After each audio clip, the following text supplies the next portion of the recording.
सिंध जी तारीख़ ते तहक़ीक़ के सिलसिले में रुख सिंधी दोस्तनि भाउरनि भेनरुनि सां मुखातिब आहियां। सभिनी खे मुंहिंजे तरफ़ां सलाम पहुचे। मां जो थोराइतो आहियां जो चैनल सब्सक्राइब कयो पिया, बहितरीन मशवरा ॾियो पिया, मां उन्हनि जा उते जवाब ॾियां पियो। तव्हां तरफ़ां जेका मुहबत जो इज़हार कयो पियो वञे उनजे मोट में अवां खे मुहबत आछां पियो। मूंखे उमेद आहे त जिन दोस्तनि अञा सुधो चैनल सब्सक्राइब न कयो आहे उहे चैनल सब्सक्राइब कनि त जीअं पंहिंजियूं ही वीडियोज़ अवां ताईं पहुचंदियूं रहनि। पाण सिंध जे तारीख़ जे मुख़्तलिफ़ दौरनि ते ॻाल्हाईंदा रहिया आहियूं। अॼु बि मुग़ल अरगून तुर्खान ऐं मुग़ल जेको दौरु आहे उन में सिंधी माण्हू पंहिंजे आज़ादीअ लाइ कीअं विढ़िया, कहिड़ा तरीक़ा इख़्तियार कनि, उन बाबति ॻाल्हि ॿोल कंदासीं। कुझु दोस्त चवंदा आहिनि, पुछनि था, सुवाल था पुछनि त साईं भला इहे सिंध सॼी सदाईं ग़ुलाम रही आहे छा, ऐं सिंध ते हमला छो था थियनि? त मां उन्हनि खे ॿुधाईंदो हलां त दुनिया में अहिड़ो को बि मुल्क या देश या वतन न आहे जेको ग़ुलाम न रहियो हुजे, जिते हमला न थिया हुजनि, जिते कब्ज़ो न थियो हुजे। सभिनी देशनि सां वतननि सां इहा सूरताल रही आहे। सिंध बि मुख़्तलिफ़ दौरनि में ग़ुलाम बि रही आहे त आज़ाद बि रही आहे। हिन बर सग़ीर में वधि खां वधि जेका आज़ादी माणी आहे सा सिंध माणी आहे। असांजे भर वारनि मुल्कनि जी तव्हां तारीख़ जेके हिन वक़्तु सूबा आहिनि उन्हनि जी तारीख़ खणी ॾिसो त उहे सिंध खां वधीक जेको आज़ाद न रहिया आहिनि, सिंध जा माण्हू विढ़िया आहिनि। ऐं ॿियो सिंध ते हमला छो था थियनि? बाबा हमिलो उते थींदो जेको सुखियो सताबो हूंदो।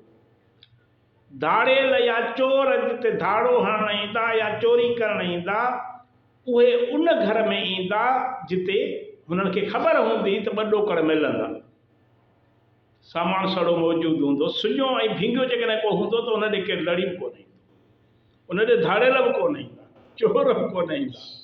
त असांजी ख़ुशहाली जेका सिंध जी आहे, सरसब्ज़ी आहे, शादाबी आहे, बेपनाह दौलत आहे, ज़रायत आहे, उहा धारियुनि क़ौमुनि खे सिंध ते हमले लाइ हिरखाईंदी रही आहे। इहो ई सबबु आहे। अॼु बि ॾिसो त हिन खिते में सिंध जा माण्हुनि जी लड़ पलाण छो जारी आहे? छाजे करे? जो सिंध ख़ुशहाल आहे। सिंध में रोज़गार जा ज़रिया आहिनि, मैदनियात आहे, तेल आहे, गैस आहे। इहे जेकॾहिं इहे सभु शयूं न हुजनि, असां सुञा बुखिया भींगिया हुजूं त पोइ हेॾे केरु ईंदो? इहो ई सबबु आहे सिंध ते हमला इन करे थिया आहिनि जो सिंध सरसब्ज़ ऐं शादाब रही आहे।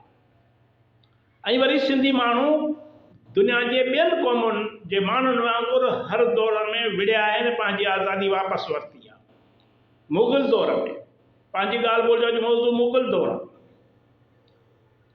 हाणे जॾहिं मुग़लनि तुर्खाननि अरगूननि जा सिंध ते हमला थिया त उनजो सिंध जे जेका शिकस्त जो वॾो सबबु जेको हुयो उहो या ग़ुलामी जो वॾो सबबु हुयो सिंधी माण्हुनि जे छिड़ छिड़ रहणु।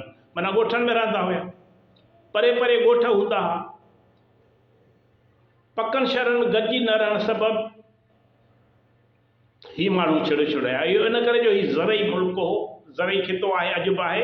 माण्हू माल वंद हूंदा हुआ, जिते हुननि खे सहज जो ऐं सुख नसीब थींदो हो, जिते माल जो चारो मिलंदो हो, ज़रायत करे सघंदा, पोखी राई करे सघंदा, उते वञी घर जोड़े वेही रहंदा। नंढड़ा नंढड़ा 5-5, 10-10 घरनि ते घर, ॻोठ, नंढा ॻोठ, पोइ उहे वॾा ॻोठ था थी वञनि। त हारी पंहिंजे ज़मीन जे भरिसां वञी घर ॾींदो आहे त जीअं हू सॼे कुटुंब समेत उन ज़मीन खे आबाद करे, फसल उपाए, पंहिंजी ज़िंदगी बहितर बनाए। हाणे इहो आहे त सिंधू दरिया, असां जेके शहर आहिनि उहे सिंधू दरिया जे वकिरे ते हुया। जॾां सिंधू दरिया जो वकिरो हूंदो उन पासे माण्हू शहर ॾींदा हुआ, पाणीअ जे सुख जी सांझ करे, ॿेड़ियुनि रस्ते वापारु थींदो हो। इन करे माण्हू समुंड ॾांहुं वञण लाइ सिंधू दरिया जो सहारो वठंदा, सिंधू दरिया जे भरिसां शहर ॾींदा। हज़ारे सालनि खां असांजा शहर ऐं ॻोठ जेके आहिनि, वॾा वॾा आबादियूं सिंधू दरिया जे किनारे ते, ॾंडनि ते। हाणे जॾहिं असां वटि अरगून ऐं तुर्खान अचनि था, पोइ मुग़ल अचनि था, त सिंध इन ग़ुलामी ख़िलाफ़ सख़्तु वॾी वेड़ विढ़ी आहे, तारीख़ में वॾी वेड़। अब्दुल वाहिद आरिसर पंहिंजो किताबु लिखे सर में सांझीअ वीर, उन में लिखे थो त सिंध लाइ ही दौर केॾारे मिसर हुयो, इमामनि जो केॾारो। माना जीअं उते ज़ुल्म ज़्यादती थी, सिंध में बि ईअं रतो छाप थी। चए थो त हिन धरती जा जेके धणी हुया उहे विढ़िया सिंध सिंधियुनि जे जिदोजहद जो ड्रुगो दास्तान आहे। इहो दौरु आहे मुग़लनि जो दौरु, जंहिंमें सिंधी क़ौम पंहिंजी तारीख़ पाण ठाहिण जो हक़ु पंहिंजे हथ करण लाइ हिकु तारीख़ खे जनमु ॾिनो। इन तारीख़ में रतु आहे, बाहि आहे, आज़ादी ऐं ख़ुदि मुख़्तियारी माणण जा जज़्बा आहिनि, बेवसी ऐं धारियुनि जी ताक़त ते जक आहिनि। किथे देशवासी ऐं किथे देश द्रोहियुनि जा लाशनि जा ढेर आहिनि। हर चौवाटे ते फांसियुनि जा ट्यास आहिनि, जिन ते अहिड़ा माण्हू ज़िबानूं ॿाहिरि निकितल लटकिया पिया आहिनि जेकी हुकूमत ऐं तख़्त जा हक़दार हुआ, पर हू धारियुनि सां विढ़ंदे ज़िंदगियूं दाव ते लॻाए छॾियूं। सिंधी माण्हू जेके विढ़ंदा उन्हनि खे धारिया तारीख़ नवेस जेके हूंदा हुया, दरबारी दलाल जेके तारीख़ नवेस आहे, उन्हनि खे धाड़े लाइ पूरो कोठींदा। अरगूननि तुर्खाननि मुग़लनि ख़िलाफ़ सिंधियुनि जी वेड़ जेका हुई, उनखे फातिहनि जा तारीख़ लिखंदड़ दलाल हर जाइ ते चोर धाड़ेल ऐं फुर जे नाले सां लिखंदा त फुर करे आ, चोरी करे आ, जंहिंजो मक़सदु सिंधी मुहबे वतन माण्हुनि खे बदनाम करण खां सवाइ ॿियो कुझु बि न हो। इन सभु लिखण सां गॾु इहो बि लिखियो अथनि धाड़ियुनि तारीख़ न सघ सुन जो कूड़ कीअं थो पकड़िजे। हाणे चवनि था हिन धाड़ेलनि में 8,000 माण्हुनि जो लश्कर हो, किथे 10,000 जी फ़ौज हुई धाड़ेल सां, त किथे 3,000 सिपाही हुया। माना इहे वरी धाड़ेल हुया जेके 3-3, 4-4 हज़ार माण्हू साण खणी हुननि सां मुक़ाबिलो कंदा हुआ, उहे धाड़ेल हुया, हू मोतबर हुया।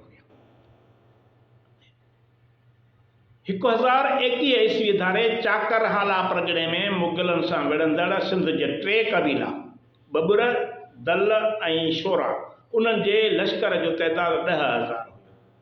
इन ई अरसे दौरान साकिरे वारे हिसे में मुग़लनि सां जेके वेड़ कंदड़ करमती हुया ऐं जोखिया हुया, उन्हनि जे फ़ौज जो तइदादु 3,000 हुयो।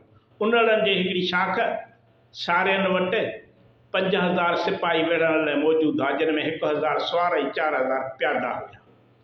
चांडियनि जे मुजाहिदनि जो तइदादु 2,000 हो, जंहिंमें 1,300 सुवार ऐं 700 प्यादा हुया। नुमरियुनि वटि पंहिंजी फ़ौज हुई, जेके 1,500 सुवारनि ऐं 4,500 प्यादनि ते मुश्तमिल हुई। पंवरनि वटि 2,000 प्यादा ऐं 1,000 सुवार हुया। इहे हू तारीख़दान था लिखनि। बाक़ी सिंध जे मशहूरु वेढ़ा क़बीले उन्हनि ऐं समीजनि जे ॿियनि मुख़्तलिफ़ शाख़ुनि वटि 8,000 जंगी जवान मौजूदु हुया। हाणे सुवाल थो पैदा थिए, दुनिया जो कहिड़ो मशहूरु धाड़ेल थी गुज़रियो आहे या हिन वक़्तु मौजूदु आहे, जंहिंजे टोले में एतिरा हज़ार माण्हू हिक ई वक़्तु मौजूदु हुजनि, जिन जा घर, घाट, ॿनियूं, ॿारा, राजभाग मौजूदु हुजनि ऐं हज़ारे माण्हू खणी वतन था धाड़ा हणंदा। इहे धाड़ेल न हुया, इहे सिंधी मुहबे वतन हुया, आज़ादी जा मतवाला हुया, गोरीला वेर विढ़ी रहिया हुआ। इहे जेके हुया इहे सभु मुहबे वतन हुया। हाणे इन ते अचरज जी ॻाल्हि कान्हे, सॼी दुनिया में आज़ादी पसंदनि खे धाड़ेल ऐं दलाल जो लक़ब ॾिनो विया। हू असल में पाण दलाल, काबिज़, हमलेआवर, लुटेरा ऐं फोरू, मज़लूम माण्हू जेके विढ़नि पिया उन्हनि खे धाड़ेल कोठींदा। अॼु बि चवंदा सॼी सिंध खाई विया, सॼी सिंध ते राताओ पिया ॾियनि, पोइ बि चवंदा सिंधी माण्हू चोर आहिनि, सिंधी चोरी कंदा आहिनि, सिंधी धाड़ेल आहिनि। सिंधी धाड़ेल न रहियो आहे, सिंधी चोर न रहियो आहे, सिंधियुनि चोरी छॾाई आहे। धाड़ेलनि खां धाड़े वारो तस्वर ख़तमु करायो आहे। उन्हनि धाड़ेलनि ख़िलाफ़ विढ़िया आहिनि जेके असल में पाण खे नेकोकार सम्झंदा हुया। माना सिंधी माण्हू शरीफ़ ऐं पुरअमन शहरी सिर्फ़ु पंहिंजी आज़ादी लाइ हथियार खणी निकिता।